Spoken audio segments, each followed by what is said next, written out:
Hi, today I prepared two multiple choice questions for you. Both of them would be about population genetics. And here is the first question. Which of the following is an assumption of Hardy-Weinberg equilibrium? And here is a four answers to choose from. If you need the time, you may stop video here, think about which answer is correct, and when you would be ready, you can run video again and you can compare your answer with my answer and explanation. So here for the first question, I just want to list all the assumptions for the Hardy-Weinberg equilibrium.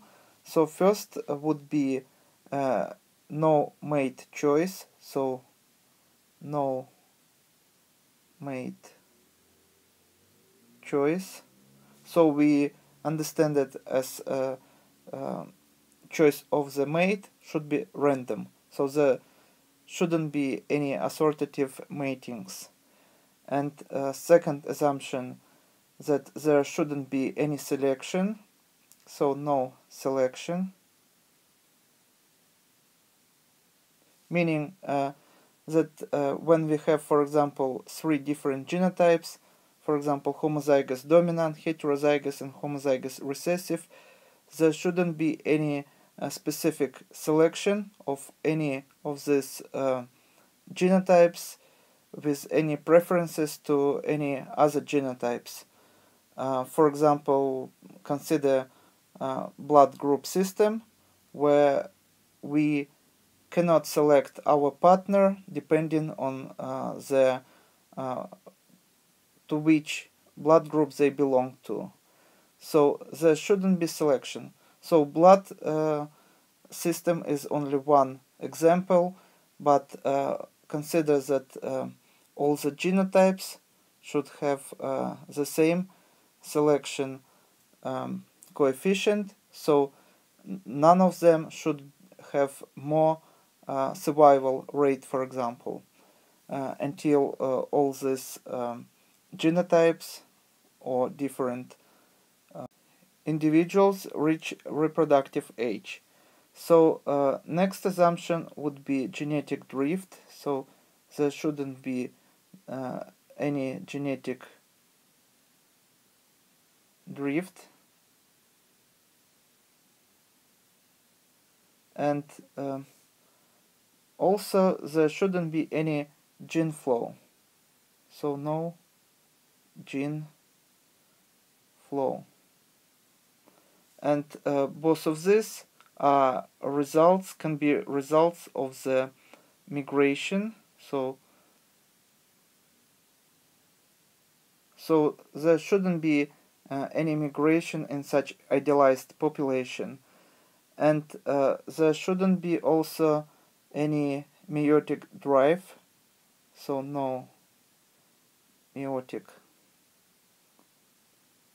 drive. And what does it mean? That during meiosis there can be some locus or loci that might influence distribution of the some genotypes, preferential distribution over another genotype. So this all happens during meiosis. And the last assumption would be no mutation. So no mutation. So this is the whole list. Of course, any processes that can influence genotype frequencies also can be listed. So let's check our answers here. So no epistasis. This is a normal process that we cannot exclude. This is when one gene in one locus may influence expression, or expression of one gene may influence expression of the other genes. So we cannot exclude this process, and this is normal, and this doesn't affect gene frequencies in the gene pool, so we can exclude this answer from our list. And no dominance. It's also hardly possible when we have, for example, we humans have about 23,000 genes. Of course, some genes can have different versions, or we call them alleles. So some alleles can be dominant over the other, or one can be dominant, another one can be recessive. There also can be codominance and incomplete dominance, but this doesn't influence gene or alleles frequency. So we can also exclude answer B. And no crossing over, and crossing over in eukaryotic organism is also normal process. This is how we differ from the prokaryotes, and this also doesn't affect gene frequencies because it is random process, and we also cannot exclude this even from the idealized population. Such population cannot exist where there is no crossing over if we are talking about eukaryotic organisms. So we exclude this answer also, and we have no mutation, and this is one of the assumptions of the Hardy-Weinberg equilibrium. So this would be our choice, answer D. Now we can move to the second question. If the frequency of the genotype homozygous dominant is 0.25 and frequency of the heterozygous genotype is 0.45 in a population, then under Hardy-Weinberg frequency of the matings between the homozygous recessive and homozygous recessive genotypes would be. So first of all, here we have two alleles or two versions of the same gene. One would be dominant, another one recessive, and these two alleles may form three different genotypes. So one would be homozygous dominant, another one would be heterozygous, and the last one would be homozygous recessive. Of course, this is when we're talking about diploid organisms, that is has two full sets of the genes. Because, for example, plants can be triploid or tetraploid or pentaploid and hexaploid and more, even octaploid. So here our assumption that this is diploid organism that has two sets of chromosomes. So these two sets can be in three different forms: homozygous dominant, heterozygous, and homozygous recessive. Now we given frequencies. So frequency of the homozygous dominant genotype is 0.25,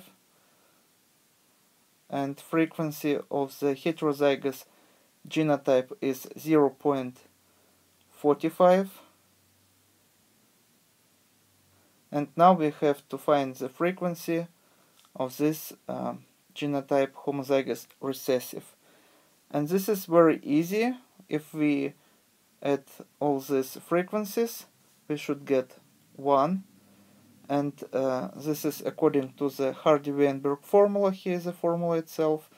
So formula would be frequency of the genotypes equal to p squared plus 2pq plus q squared, where for the p squared stands homozygous dominant genotype, here heterozygous genotype, and here homozygous recessive. And when we add up all the three genotypes, this should equal to 1. So that means that when we add up these two genotypes here, these two frequencies, plus this one, we should get 1.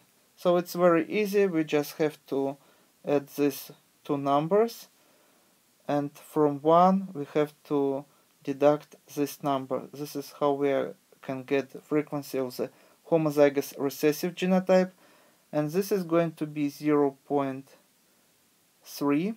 So Now we know the frequency of the homozygous recessive genotype, and the question is the frequency of matings between the homozygous recessive and homozygous recessive genotypes would be. So the last step would to find the frequency how these two genotypes can mate.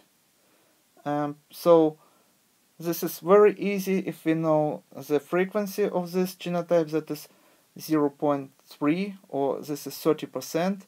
We just have to multiply this number by 100, and by the way, 1 here equals to 100%. So on the scale between 0 and 1, we can get answers between 0 and 1, and if we need an answer on the scale between 0 and 100%, we just have to multiply by 100. All these numbers that is given here, for example, if we multiply this number by 100, this would be 25% plus 45% plus 30%. So here we would have 100%. So what is the probability that these two genotypes would mate when we have also this and this genotypes present? This would be just the probabilities we have to multiply. So this would be 0.3 multiplied by 0.3. This is probabilities, independent probabilities, and this is two independent events, so we have to multiply them, and the answer would be 0.09. So we have an answer here. This is answer B, 0.090, and this is the same, that is 0.09. So we can also add 0 here, for example, and this would be the same answer. So this is our answer, and thank you for your attention. This is all for today. Please subscribe for my new videos that I post almost every day. Thumbs up if you like this video, write your comments, and see you in the next video. Goodbye.